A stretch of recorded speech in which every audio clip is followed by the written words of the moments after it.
Bonjour à tous et bienvenue, c'est Alex, préparateur physique sur olympefit.fr et aujourd'hui nous allons parler de l'échauffement et plus précisément de l'échauffement articulaire pour le haut du corps. Alors pourquoi faire une vidéo sur l'échauffement articulaire? Tout simplement parce que j'ai remarqué que la plus grande majorité des personnes ne s'échauffent pas correctement ou ne s'échauffent pas du tout. Donc le but de cette vidéo c'est de vous expliquer l'importance de l'échauffement articulaire et de vous montrer comment le faire.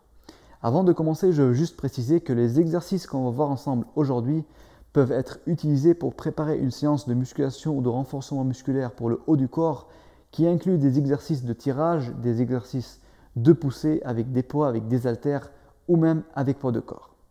Alors le but de l'échauffement, c'est bien sûr d'élever la température corporelle, de lubrifier les articulations et d'activer les muscles pour les préparer au travail à venir.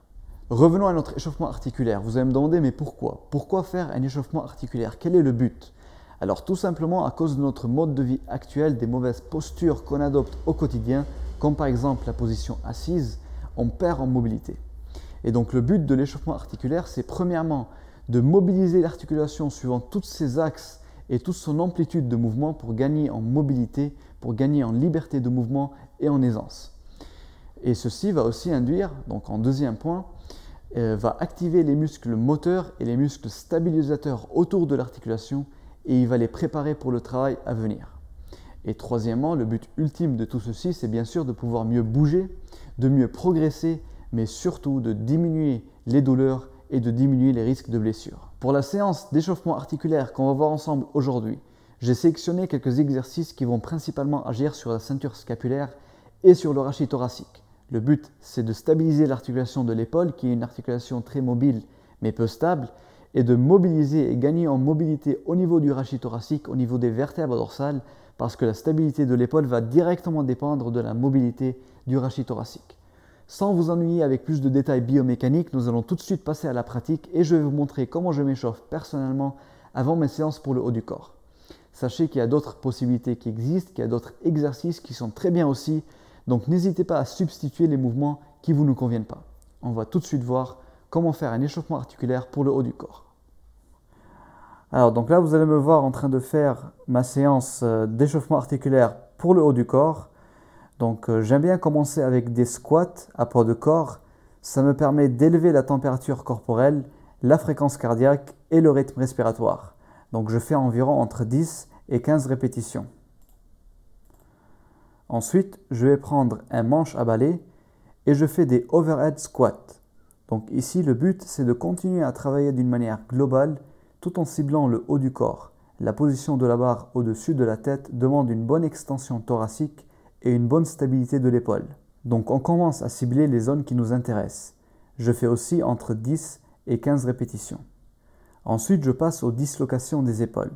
Donc je fais une dizaine de répétitions. Cet exercice permet d'irriguer et de lubrifier l'articulation de l'épaule.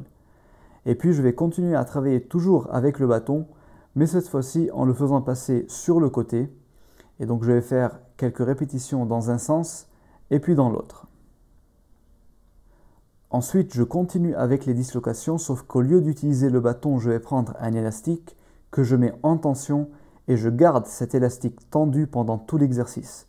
Ici, je suis en train de recruter les muscles stabilisateurs de l'épaule tout en continuant à lubrifier et à préparer l'articulation. Puis je passe aux pompes scapulaires. Donc le but de cet exercice, c'est d'activer les dentelés antérieurs, muscles stabilisateurs de la scapula.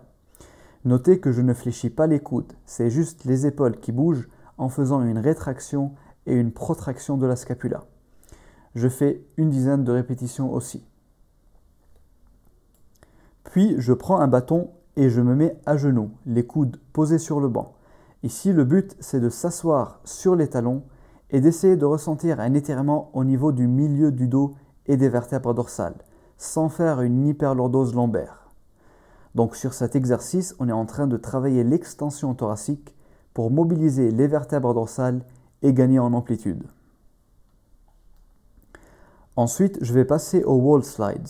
Je me mets à une trentaine de centimètres dos au mur, les fessiers et les abdos contractés pour effacer la lordose lombaire et coller le bas du dos contre le mur ainsi que la tête, les coudes et les mains. Ensuite, je fais des mouvements d'adduction et d'abduction. Le but de cet exercice est double. D'une part, on est en train de travailler sur la mobilité du rachis thoracique et d'autre part sur les fixateurs et les stabilisateurs de la scapula. Notez que tout le dos est en contact avec le mur, sans creuser le bas du dos, sinon l'exercice ne sert plus à rien. Puis je prends un poids et je fais des mouvements de flexion-extension. Je vais faire entre 5 et 8 répétitions. Puis je fais passer le poids autour de la tête en dessinant des cercles. Donc je fais ça dans un sens et puis dans l'autre. Et à chaque fois, j'essaie de faire entre 5 et 8 répétitions par côté. Puis je vais prendre un élastique en prise supination et je fais des pull apart. Donc le but de cet exercice, c'est de recruter les trapèzes et les rhomboïdes en faisant bien des rétractions de scapula à chaque fois que je tire. Je vais faire entre 6 et 10 répétitions, puis je continue à faire la même chose, mais cette fois-ci en prise supination. Et pour finir, je vais faire les rotateurs externes en gardant le coude le plus près possible du corps. À la fin de ces exercices, si je sens que je suis prêt, je commence ma séance. Sinon, je refais des extensions au banc, des wall slides, des rotations de poids ou des pull apart. Dans le cas où je commence ma séance avec du développé couché lourd, j'aime bien rajouter 2 exercices d'échauffement qui vont me permettre de mieux ponter et de mieux utiliser le leg drive au développé couché. Le premier exo, c'est tout simplement du pontage sur tapis. Donc ici, le but, c'est d'activer les muscles fessiers.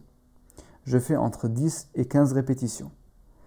Et le deuxième exercice, c'est un étirement en position de fente pour assouplir les fléchisseurs de la hanche, ce qui va me permettre de mieux me placer au développé couché. Donc voici pour cette vidéo concernant l'échauffement articulaire pour le haut du corps. Aimez et partagez sur vos réseaux sociaux pour faire profiter au plus de gens possible et je vous dis à très bientôt dans une très prochaine vidéo.